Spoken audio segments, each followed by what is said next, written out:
why is innovation important to me, and why, what pushes me to do it. And I look back at my career, and I look back at where I started and what I was doing, and then the influences that I had in my life. And at that time, I wasn't surrounded by creative people. I wasn't surrounded by innovators that were pushing for new ideas and pushing the product to be better and different and more. But I had that in me. I wanted to do something that not everyone was doing on several different levels. That was just me in life at the early stages of my life. But then as I got involved in the pool industry and looked at the world of who was working in it in my area and what were they doing and why were they doing it, and I watched this competition back and forth of who could do things at a better price and who could give the customer extra thing to try to get the deal, and none of that ever sat right with me. I never felt good about pricing based on comparing to someone else. And the way that I was able to not let that stop what I was doing was to innovate, to think of what's the next step. What is it that people are going to want or they currently want that are not being provided for? And the trends were coming. We were seeing it in different markets. I really got the pulse and the heartbeat of what was going on in other industries. And I am staring directly at that in case you wanted to know. I was looking at what was happening in other industries, or not in other industries, in other markets within the pool business, and I saw some trends and I heard about some things that were happening, and we weren't seeing it happening here. And this is a strong market for vinyl liner pools. It's also a strong market for gunite pools, and then in the recent 20-25 year history, it has become a real strong market in fiberglass as well. So we have three competing markets all kind of going at the same thing. And I know when you go to other areas of the country, it's very specific vinyl, very specific fiberglass, very specific gunite, and they don't mix too well. In our market, it is equal across the board. There's a lot of all of it being built. With what we consider kind of a bubble market in the Metro Detroit area or southeastern Michigan, is there's only X number of pools that are going to be built. It's scaled to that point where it's not like some of the other markets where there's just almost unlimited numbers. It's a very limited number, healthy, a really good market, but it's being split between these three different types of pools. And what I was seeing, what was happening was there was this division, and it was the gunite guys who were talking about their product being the best, and it was a fiberglass guys saying this stuff, other stuff wasn't good, and it was a vinyl liner guys going, ours is the cheapest and least expensive. And what was wrong with that picture to me was vinyl shouldn't be the cheapest and least expensive. Fiberglass certainly isn't the best. It's great in applications. Gunite is absolutely king because of its longevity, but it doesn't make it the best product for the need. So that was all happening in my world with me, and I was paying attention to it, looking at what did I like about all of it. I got in the business many years ago in a very bare basic vinyl liner pool. The previous owner of the company was a volume guy, and it was build as many as you can, as rapidly as you can, at the best price you can, because that way you're building on volume and you're going to make your money on volume.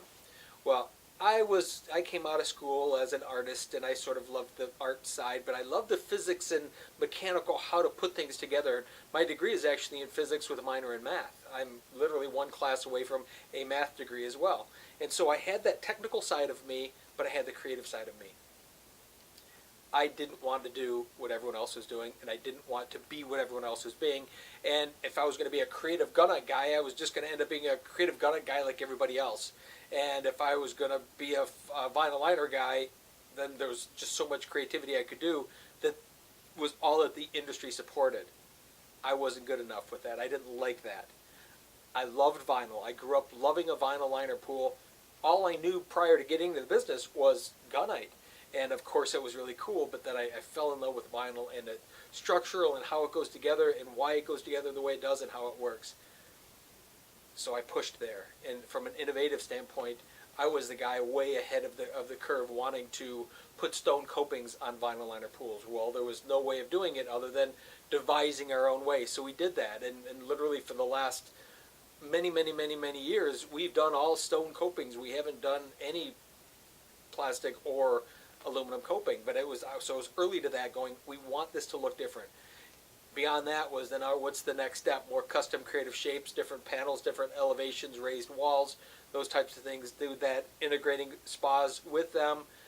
Wasn't real happy with taking an acrylic insert spa that spilled over into the pool and really making that look right. So that was always a source of frustration.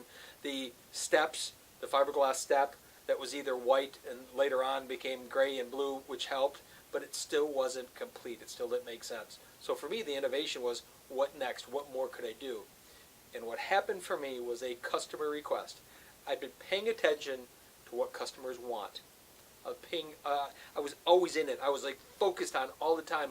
What are people wanting? Why are they doing what they're doing? And what's next? What's the very next thing? And I had a customer come to me and say, I love vinyl. I want a vinyl liner pool. However, what I really want in the pool is a custom seat area that we could float a table in. So we could sit around the table in the water and still be in this vinyl liner pool. And of course, short of creating some fiberglass mold and building some molded custom seat myself, there weren't any options. There was that cloverleaf seat that was kind of cool, that was kind of three little seats tucked into a little set of steps, and it was really cumbersome and looked kind of cool, but it certainly didn't have that feel. There was no way of mounting a table on it, making it work. So what happened for me was I got to thinking, okay, what do I like about what I do? At the time, I was building 80% of our projects, 80 to 90% were vinyl, but then we were building some gunite pools. When it got to the real creative side, the things that I really couldn't do in vinyl, I would lead someone to a gunite pool, but initially it was always vinyl.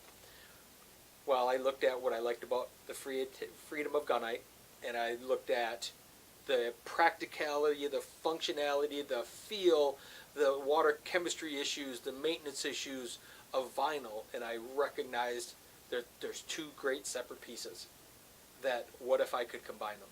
And I remember the day coming up with this idea, creating a design and a drawing, and then taking it to one of the gunite subs, one of the guys that shoots gunite pools, and saying, this is a crazy idea, I want to blend this together, would you shoot this for me?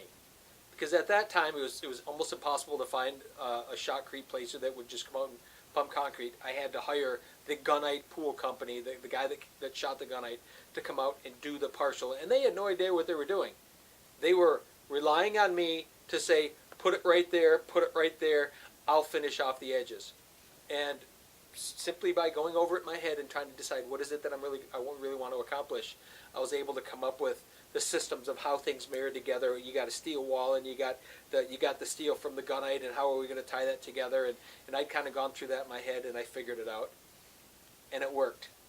And it was this whole new evolution of what a pool could be, what a sun shelf could be, how we could take a really vinyl liner pool and put cool grottos in it, and how could we do all of this amazing stuff, shoot spas right into the pool so that now the rock could go right up and we could get a spillover, and we wouldn't have that goofy little flume sticking out, which allowed us to only do certain things with a fiberglass shell. And all of those pieces came together, and that was the beginning. Beyond that was, now how can we make the product better? And to stay innovative, it was starting to pre-think. Every job was different, but how could I make this a seamless, flawless, simple system that really is using nothing proprietary. It's using information and using product that exists in the market. We have made no new product, no new materials to make this happen, but we took old materials in an innovative way and created this whole hybrid pool market, which we certainly get requests from around the country, people asking how to do it as builders, but also homeowners saying, we really love that idea. We love vinyl, but while this idea of a concrete sun shelf or a swim-in grotto or an integrated spa, and the true tile system, which allows us to ceramic tile the entire perimeter of the pool, and the liner never comes up out of water, so therefore we don't have any issues with the UV sun beating on it and drying out the liner. And all these little innovative pieces we didn't create, but we put them together in such a way that it made sense. So innovation doesn't have to come from new ideas, new materials, new manufacturing. Innovation can absolutely come from taking what's current and using it in a different way, and that's something that we've become very good at.